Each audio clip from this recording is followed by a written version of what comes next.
Bahrainis have taken to the streets across the tiny Persian Gulf kingdom to mark the 10th anniversary of a popular uprising against the ruling monarchy.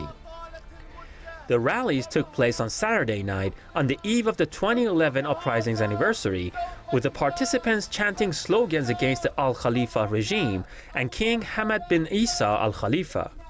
The protests were held in several towns and villages near the capital Manama. People called to human rights violations and the release of political prisoners.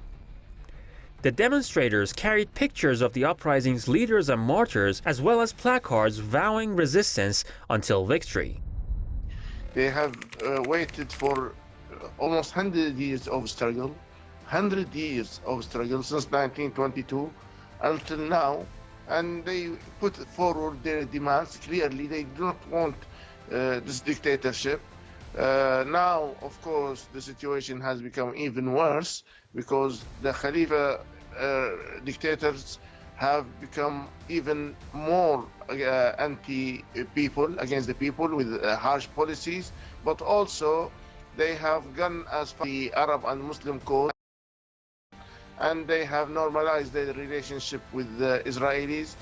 The people are simply very angry. They just do not like that. They think this is betrayal, this is treachery. They also blocked the streets by setting up bonfires despite heavy security and the presence of policemen. The protesters held handwritten posters with messages of solidarity with the families of the martyrs and condemnation of the regime's repression. Additionally, the coalition youth of the 14th February Revolution, in a statement, called on all Bahraini groups and masses to close ranks in order to change the ruling political regime in Manama. Now, demonstrations in Bahrain have been held on a regular basis ever since the uprising began on the February 14th, 2011. The protesters demand that the Al-Khalifa regime relinquish power and allow a just system representing all Bahrainis to be established. They've also been complaining about widespread discrimination against the country's Shia majority. However, Manama has brutally suppressed the dissent and has arrested, injured and killed thousands of people in the Persian Gulf country. Saudi Arabia and the United Arab Emirates have helped the Al-Khalifa regime in its ruthless crackdown. Why are Riyadh and Abu Dhabi assisting Manama, and to what extent have their policies affected the actions of the regime in Bahrain?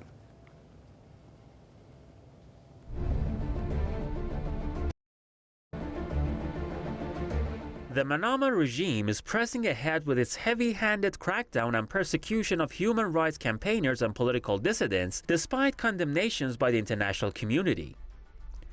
Furthermore, the Al-Khalifa regime has begun trying civilians at military tribunals since 2017, a move that has drawn widespread condemnation from human rights bodies and activists and has been described as the imposition of an undeclared martial law across the country. The heavy-handed response saw scores of people dead, thousands arrested, and many tortured in custody over years. The unprecedented suppression drew international outcries. Emboldened by foreign support, the Manama regime dissolved the main opposition Wafaq in 2016 and put its leaders behind bars. Experts believe the ruling regime in Bahrain is committing such acts with impunity as it enjoys support from Saudi Arabia. We also know that the Khalifis are receiving orders from the Saudis, from the Emiratis, and this is another problem. They have sold out the sovereignty of the country. We are not a sovereign state. We do not have our own political decisions. We have to follow them.